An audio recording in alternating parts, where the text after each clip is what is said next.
naadiya maxamed iyo safiya qaalid oo labaduba 23 sano jira ayaa wacdaro waxa ay ka dhigeen doorashooyinkii ay ku soo baxeen toddobaadkan gobolada Maine iyo Minnesota. safiya qaalid waxay ku badisay 70% doorashada Maine, halka naadiyana ay si lamida sidaasi kaga guuleysatay doorashadii ay kula baratantay xubnaha kale. gabdhahan yaryar ee guulaha ka hantay doorashooyinka ay ka qayb galeen waxa ay sawir ka bixinaysaa bulshooyinka ay u yimaadeen ee soo galootinimada, isla markaasina dhaqamada iyo diintaba ay ku kala duwan yihiin inay ku aamineen inay ku matalaan masiirka siyaasadeed ee heerka gobol iyo midka kale ee heerka degmaba. naadiya maxamed oo San Louis Park, Minnesota laga soo doortay ayaan weydiiyey waxay uga dhigan tahay in kursigan ay ku guuleysatay.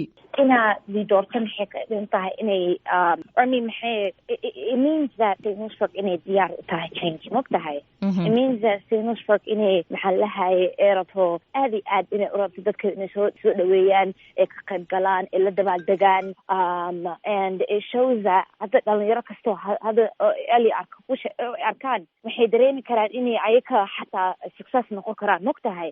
Soomaaliya ayaa marka la eego dumarka kootadu waxay ahayd ay ku leeyihiin siyaasadda oo meel la dhigo amaba la siiyo muddo aad u dheer dood aan dhammaad lahayn, kadib markii dhinacyada hoggaanka dhaqanka, qabaa'ilaadka iyo siyaasiyiintaba ay geeska geliyeen gabdhaha xuquuqda ay u leeyihiin inay ku matalaan jaangoynta masiirka siyaasadeed ee waddanka. Khadiija Maxamed Diiriye waa xildhibaan, waxay muddo aad u dheer ku soo jirta siyaasadda Soomaaliya. xilligan waa wasiirka dhalinyarada iyo ciyaaraha. waxay ii sheegtay in caqabadaha ku gadaaman dumarka Soomaaliya oo aad u adag ay seeteysay xaqi ay u lahaayeen talada dalka oo laga qayb geliyo. anzaare waa ku salaama abi iyo intii codkayga dhigsanaysa. waa runta gabdhaha Mareykan iyo Yurub iyo soo galay golayaasha waxaan qabaa aniga fursad waxay heleen adduun hore u maray oo bisayl siyaasadeed ka gaaray. hadday gabdhaha Soomaali joogi lahaayeen ilamaha inay fursadaas heli lahaayeen.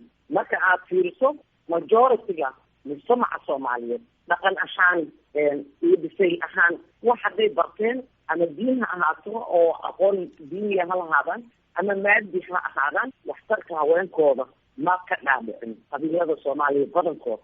aniga si gaara beeshayda muqadimaan u ahay.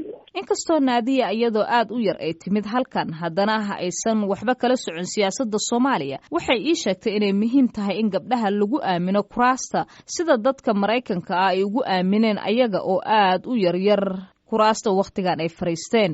badanaa maxaa lahaye dadka maxay u maleeyaan naagaha si kale dumarka inay si kale u dhaqmaan waa haddii rabaan afiska mogtahay. but I think waxaas waa la bedelayaa sababtoo si kalena u dhaqanta ma lagaa baahnabo. aniyo aniyo xijaaban oo like sideedii waa liigu doortay mogtahay. daacaddeedaa liigu doortay, dhaqankeygaa liigu doortay, diinteedaa liigu doortay, wax kasta ahay identity kasta ahay ku sheegaa aaba liigu doortay mogtahay. Soomaaliya inay taas ka jirto waa ogahay, but since sanado badan ka maqanahay walaa waxsaas muula zaa'id mula socday. sababtoo wuxuu nin fahmi karin nacagaa fahmi karto mogtahay.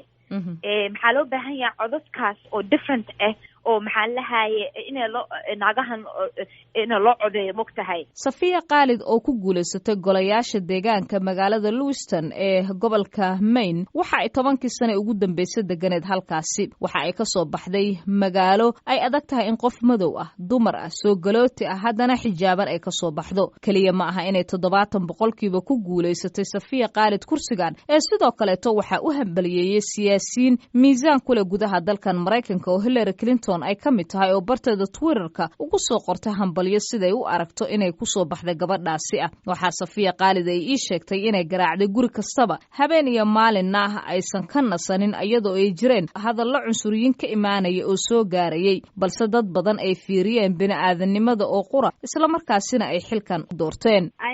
anigoo gabar oo muslim oo weliba Soomaali oo sida la ii doortay wax weyn weeye, gobolkan deganahay Maine iyo even citygan deganahay waa city oo weligiisi dad muslim amana Soomaali amana ruux sida ugu yar 23 jiro weligiis laga dooranin aniga ugu koowaad maxaan ku dhihi lahaa gabdhaha Soomaalida iyo islaamaha Soomaalida wadanka Soomaali jooga maxaan ku dhihi waxa rabto waa sameyn kartaa and maybe wax yar ka weysahay because wadankeeni niman baa ka buuxo oo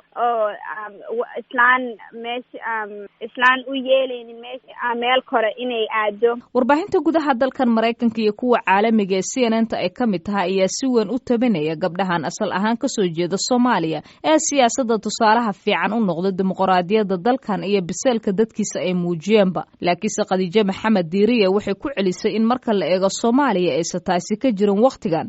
haweenka Soomaaliyeed naftirkooda ayaa iskugu wacan oo ayagaa boqonaha iskaga jooga meeshii gabar soo bixi lahayd ayagaaba hormarinaya rag labadaasoo isbiirsatay ayaa gabdhaha Soomaaliyeed ku helay. Hana Yusuf waa macalimad wax ka dhigtay magaalada Lewiston 22 sano la soo dhaafay halkaasi ay degan tahay. Waa hooyo leh 2 ciyaal ah. Waxay ii sheegtay in magaalada Lewiston ee gobolka Maine oo taariikhda ka gashay mid ka mid ah magaalooyinkii ugu adkaa ee dad madow ah soo galooti ah ay ku noolaadaan isla markaasina heerka cunsurnimadeeda uu hawada ahaa waqtigan inay ku soo baxdo Safiya Khalid ay ka dhigan tahay in isbedel uu jiro inkastoo aan weli la dhayalsan karin ayay tiri oo dhibaatadii ay jirto. Gobolka Maine waxa weeye 95% cadaanka u badan marka qaxootiyada yimid oo dhan dhibaatooyin badan bay kala kulmeen ay ugu badan tahay Lewiston marka qaxootiga ay xooga ugu soo bateen